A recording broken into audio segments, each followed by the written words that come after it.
Hi friends, welcome to Pratap G tech. MI A3 എന്ന phone launch ചെയ്തിരിക്കുകയാണ്.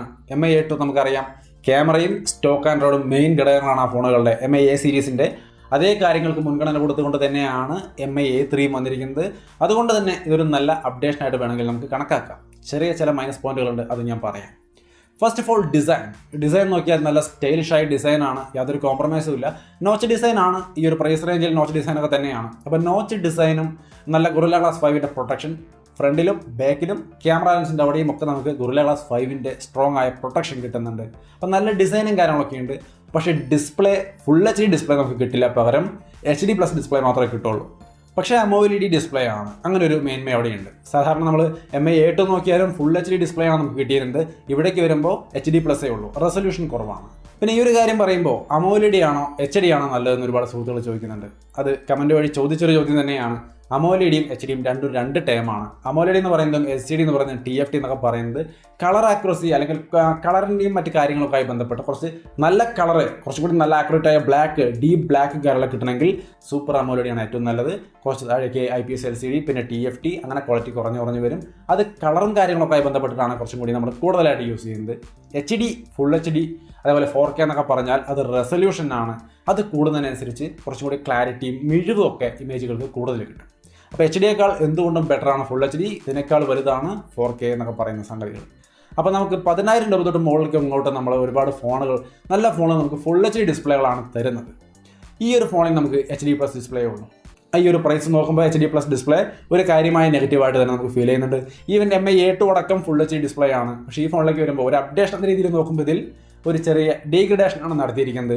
HD+ display ഉള്ളൂ, പക്ഷേ എങ്കിലും AMOLED ആണെന്ന് വെച്ചുകൊണ്ട് സമാധാനിക്കും. അപ്പോൾ ഫുൾ HD ഡിസ്പ്ലേ ഇല്ല എന്നുള്ളൊരു കാര്യം വെച്ചാൽ ബാക്കി എല്ലാം കൊണ്ടും ഡിസൈൻ അടിപൊളി ഡിസൈനാണ്. ഇനി പെർഫോമൻസിൻ്റെ കാര്യത്തിൽ വന്നു കഴിഞ്ഞാൽ Snapdragon 665 ഇതിൻ്റെ പ്രോസർ. Snapdragon 660 കുറച്ച് ബെറ്ററായ GPUവും കാര്യങ്ങളും 11nm ടെക്നോളജിക്കായിട്ട് കുറച്ച് ബാറ്ററി എഫിഷ്യൻ്റ് ആണ്, കുറച്ച് GPU ഗ്രാഫിക് ക്വാളിറ്റി കൂടുതലാണ്. അപ്പോൾ അങ്ങനെ മൊത്തത്തിൽ ചെറിയൊരു അപ്ഡേഷനാണ് നമുക്ക് ഈ Snapdragon 665. അപ്പോൾ കുറച്ച് ബെറ്ററായ MI A2 കുറച്ച് ബെറ്ററായ പെർഫോമൻസ് തരാൻ കഴിവുള്ള ഒരു പ്രോസറാണ് ഈ ഇരിക്കുന്ന Snapdragon 665.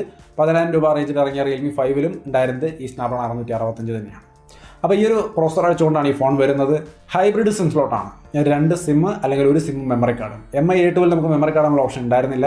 ഈ ഫോണിൽ അവരത് തരുന്നുണ്ട് ഹൈബ്രിഡ് സിം സ്ലോട്ടിലൂടെ. പക്ഷേ എങ്കിലും മറ്റുള്ള ഫോണുകളൊക്കെ നോക്കിക്കഴിഞ്ഞാൽ നമുക്ക് ട്രിപ്പിൾ കാർഡ് സ്ലോട്ടൊക്കെ കിട്ടുന്നതാണ്. ഇവിടെ നമുക്ക് ഹൈബ്രിഡേ കിട്ടുന്നുള്ളൂ.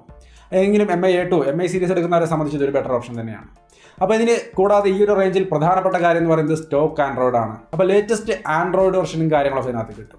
അപ്പോൾ നല്ലൊരു പെർഫോമൻസ് ഡിപ്പാർട്ട്മെൻറ്റ്, ഒരു നോർമൽ യൂസിനൊക്കെ പറ്റിയ, അത്യാവശ്യം ഗെയിമിങ്ങിനും പറ്റിയ നല്ലൊരു പെർഫോമൻസ് ഡിപ്പാർട്ട്മെൻ്റ് ആണ് ഈ ഫോണിലുള്ളത്. ക്യാമറയുടെ കാര്യത്തിൽ നോക്കിക്കഴിഞ്ഞാൽ മെയിൻ ആയിട്ടുള്ളൊരു ഘടകം MI A സീരീസ് ഫോണുകളിൽ സ്റ്റോക്ക് ആൻഡ്രോയിഡ് കഴിഞ്ഞാൽ പിന്നെ മെയിൻ ഘടകം ക്യാമറയാണ്. Sony IMX586 അടങ്ങുന്ന 48 MP main camera, 8 MP wide angle, 2 MP depth sensor, ഫ്രണ്ടിൽ 32 MP സെൽഫി ക്യാമറ. നല്ലൊരു ക്യാമറ സെറ്റപ്പായിട്ടാണ് ഓൺ പേപ്പർ നമ്മൾ നോക്കുമ്പോൾ കാണുന്നത്. ക്വാളിറ്റിയൊക്കെ ക്യാമറ റിവ്യൂസ് അല്ലെങ്കിൽ ക്യാമറ സാമ്പിൾസ് കണ്ട് മനസ്സിലാക്കുക. എന്തായാലും നല്ലൊരു ക്യാമറ സെറ്റപ്പായിട്ടാണ് ഓൺ പേപ്പർ നമുക്ക് തോന്നുന്നത്. ഇനി നമുക്കിതിൻ്റെ ബാറ്ററിയിലേക്ക് വന്നു കഴിഞ്ഞാൽ 4030 mAh 4030 mAh ബാറ്ററി നമുക്ക് കിട്ടുന്നുണ്ട്. അതിൽ ചാർജർ 10 വാട്ട് ചാർജറാണ്, പക്ഷേ ഫാസ്റ്റ് ചാർജിങ് സപ്പോർട്ട് ചെയ്യും. ഫാസ്റ്റ് ചാർജർ എക്സ്ട്രാ കാശ് കൊടുത്ത് വാങ്ങിക്കുകയാണെങ്കിൽ അത് നമുക്ക് യൂസ് ചെയ്യാനുള്ള സൗകര്യം ഇതിനകത്തുണ്ട്. അപ്പോൾ ഇങ്ങനെയാണ് ഈ ഫോണിൻ്റെ പ്രധാനപ്പെട്ട ഘടകങ്ങളൊക്കെ വരുന്നത്. മൊത്തത്തിൽ നല്ലൊരു ഡിസൈൻ ഉണ്ട്. ഡിസ്പ്ലേ റെസൊല്യൂഷൻ ഇത്തിരി കുറവാണെന്ന് ഒഴിച്ചാൽ MI A2 അപേക്ഷിച്ച് ബാക്കി എല്ലാം കൊണ്ടും ഈ ഒരു ഫോൺ നല്ല അപ്ഡേഷനാണ്. ഹെഡ്ഫോൺ ജാക്ക് അടക്കമുള്ള എല്ലാ സൗകര്യങ്ങളും ഉണ്ട്. അപ്പോൾ നല്ലൊരു ഫോണാണ്. ഇതിൻ്റെ സാർ വാല്യൂ 0.527 എന്ന് പറയുന്ന ഒരു സാർ വാല്യൂ ആണ് ഹെഡ് സാർ വാല്യൂ തുടങ്ങുന്നത്. അതും തരക്കേടില്ലാത്ത നല്ലൊരു സാർ വാല്യൂ തന്നെയാണ്.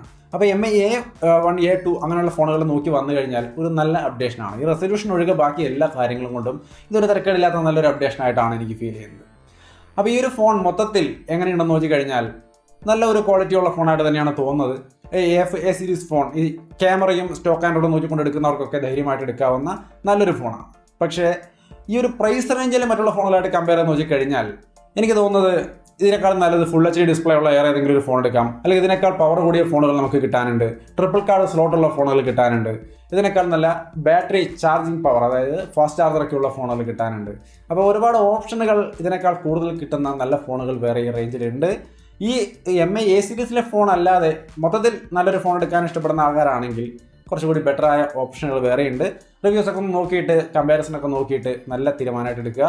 എന്തായാലും ഈ ഒരു ഫോൺ A സീരീസിലെ ഫോൺ എന്ന നിലയിൽ നോക്കിയാൽ നല്ലൊരു ഫോണായിട്ടാണ് തോന്നുന്നത്. നിങ്ങളുടെ അഭിപ്രായങ്ങൾ എന്തായാലും കമൻറ്റ് വഴി തീർച്ചയായിട്ടും ഷെയർ ചെയ്യുക. പിന്നെ ഫൈനലായിട്ടൊരു കാര്യം പറയാനുള്ളതെന്ന് വെച്ചാൽ നമ്മൾ നേരത്തെ ക്യാമറ റിവ്യൂവിൻ്റെ കാര്യം നോക്കി മനസ്സിലാക്കാൻ പറഞ്ഞതിൻ്റെ ഉദ്ദേശം വേറെ ഒന്നുമല്ല. എന്നെ സംബന്ധിച്ച് ഈ ഒരു ഫോൺ എടുത്താൽ സാധാരണ ഞാൻ ഫോൺ എടുത്തിട്ടാണ് റിവ്യൂ ചെയ്യാറ്. അങ്ങനെ എടുത്തിട്ട് റിവ്യൂ ചെയ്യുമ്പോൾ അത് കഴിഞ്ഞിട്ട് മാസം കഴിയുമ്പോൾ നമ്മളത് വിൽക്കാറുണ്ട്. റിവ്യൂവിൻ്റെ ആവശ്യം കഴിയുമ്പോൾ വിൽക്കാറുണ്ട്. അങ്ങനെ വിൽക്കുമ്പോൾ ഈ ഒരു ഫോണിനെ സംബന്ധിച്ചത് വിറ്റ് പോകുന്ന ഒരു കൺഫ്യൂഷൻ ഉണ്ട്. കാരണം 13,000 രൂപയ്ക്ക് HD+ ഡിസ്പ്ലേ മാത്രമേ നമുക്ക് കിട്ടുന്നുള്ളത് ഒരു പ്രധാനപ്പെട്ട നെഗറ്റീവാണ്. അതുപോലെ ട്രിപ്പിൾ കാർഡ് സ്ലോട്ടില്ല, പ്രോസസ്സറിന് പവർ പോരാ, ഫാസ്റ്റ് ചാർജർ ഇല്ല, അങ്ങനെയുള്ള ഒരുപാട് കാര്യങ്ങൾ പ്രധാനമായിട്ട് വരുന്നതുകൊണ്ട് തന്നെ ചിലപ്പോൾ എടുത്താൽ സെയിൽ ചെയ്യാൻ പറ്റാത്തൊരവസ്ഥ വരും, അല്ലെങ്കിൽ വലിയൊരു ഹ്യൂജ് ലോസ് വരുമെന്നൊരു പേടിയുണ്ട്. അപ്പോൾ അതുകൊണ്ട് ഞാൻ എടുക്കേണ്ട എന്നുള്ള തീരുമാനത്തിലാണ് ഇപ്പോൾ നിൽക്കുന്നത്. നിങ്ങളുടെ അഭിപ്രായങ്ങളാണ് എന്തായാലും വിലപ്പെട്ട കാര്യം. അത് നിങ്ങളുടെ അഭിപ്രായം അറിഞ്ഞിട്ട് ഞാൻ എടുക്കണോ വേണ്ടെന്നൊക്കെ തീരുമാനിക്കുള്ളൂ. അപ്പോൾ എന്തായാലും ഈ ഒരു ഫോണിൻ്റെ ക്വാളിറ്റിയും കാര്യങ്ങളൊക്കെ എങ്ങനെയാണ്, ഈ റേഞ്ചിൽ ബെറ്ററായ ഓപ്ഷൻസ് ധാരാളം ഉണ്ട്. പക്ഷേ A സീരീസിലെ ഒരു ഫോൺ നല്ല ഫോൺ എന്ന രീതിയിൽ നല്ലൊരു ഫോണായിട്ട് തരുന്നുണ്ട്. ഇതിൻ്റെ പ്രൈസ് ഏറ്റവും കുറഞ്ഞത് 4GB RAM 64GB 13,000 രൂപയാണ്. 6GB RAM 128GB സ്റ്റോറേജ് ഉണ്ട്. അതിന് നമുക്ക് 16,000 രൂപ വരുന്നുണ്ട്. ഇതിൻ്റെ സെയിൽ ആമസോണിലും mi.com നടക്കും. 23-ാം തീയതിയാണ് ഫസ്റ്റ് സെയിൽ നടക്കാൻ പോകുന്നത്. 12 മണിക്കാണ്. ആവശ്യമുള്ളവർക്കൊക്കെ വാങ്ങിക്കാം. HDFC കാർഡിൽ 750 രൂപയുടെ ഡിസ്കൗണ്ട് കിട്ടും. പിന്നെ അതേപോലെ തന്നെ EMI ആയിട്ടൊക്കെ നിങ്ങൾ എടുക്കുകയാണെങ്കിൽ ഒരു 250 രൂപ എക്സ്ട്രാ, ഒരു 1,000 മൊത്തത്തിലുള്ള ഡിസ്കൗണ്ടും കാര്യങ്ങളൊക്കെ കിട്ടുകയും ചെയ്യും. അപ്പോൾ അങ്ങനെയാണ് MI A3 കുറിച്ച് നമുക്ക് പറയാനുള്ളത്. മൊത്തത്തിൽ തിരക്കേടില്ലാത്തൊരു MI A സീരീസ് ഫോണെന്ന് പറയാം. അപ്പോൾ എന്തായാലും നമ്മുടെ വീഡിയോ ഇഷ്ടപ്പെട്ടാൽ ലൈക്ക് ചെയ്യണം. നമ്മുടെ ചാനൽ ഇഷ്ടപ്പെട്ടാൽ സബ്സ്ക്രൈബ് ചെയ്യുമ്പോൾ മറക്കാതെ ബെല്ലൈക്കൺ കൂടി ഒന്ന് എനേബിൾ ചെയ്ത് വെക്കാം. വീണ്ടും മറ്റൊരു ടെക് വീഡിയോ ആയിട്ട് കണ്ടുമുട്ടാം. ബൈ.